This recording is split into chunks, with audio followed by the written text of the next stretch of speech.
വെടിനിർത്തൽ യാഥാർത്ഥ്യമായെങ്കിലും ബന്ദികളുടെ മോചനം ഇന്നും ഇസ്രായേലിന് വെല്ലുവിളി സൃഷ്ടിക്കുന്നു. ബന്ദികളുടെ മോചനം ആവശ്യപ്പെട്ട് ബന്ധുക്കൾ പ്രധാനമന്ത്രിയുടെ ഓഫീസിന് മുന്നിൽ പ്രതിഷേധിച്ചു. അതേസമയം Rohe ഫൗദോ പിൻഗാമിയാകുമെന്ന Palestine president Muhammad Abbas പ്രഖ്യാപിച്ചു. ഹമസ് ബന്ദികളാക്കിയവരുടെ മോചനം ആവശ്യപ്പെട്ട് ഇസ്രായേൽ പ്രധാനമന്ത്രിയുടെ പാർലമെന്റിലെ ഓഫീസിന് മുന്നിൽ ബന്ധുക്കൾ പ്രതിഷേധിച്ചു. മോചന ധാരണ സംബന്ധിച്ച വിവരങ്ങൾ വിശദീകരിക്കണമെന്നാണ് ആവശ്യം. പ്രധാനമന്ത്രി തങ്ങളുമായി ചർച്ച നടത്തണമെന്നും ബന്ധുക്കൾ ആവശ്യമുന്നയിച്ചു. ഒക്ടോബർ 7-ന് 250ഓളം പേരെയാണ് ഹമസ് ബന്ദികളാക്കിയത്.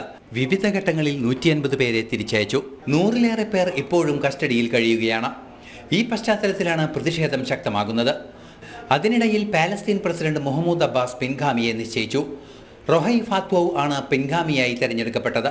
പ്രസിഡന്റ് മുഹമ്മദ് അബ്ബാസ് ഇന്നലെയാണ് ഇതു സംബന്ധിച്ച പ്രഖ്യാപനം നടത്തിയത്. പാലസ്തീൻ പാർലമെന്റ് മുൻ സ്പീക്കറായിരുന്നു ഫത്തൗ. പ്രസിഡന്റ് പദവിയിൽ ഒഴിവുണ്ടായാൽ 90 ദിവസത്തേക്കായിരിക്കും നിയമനം. പാലസ്തീനിൽ അഴിമതി ആരോപണങ്ങൾ ശക്തമായ സാഹചര്യത്തിലാണ് നീക്കം.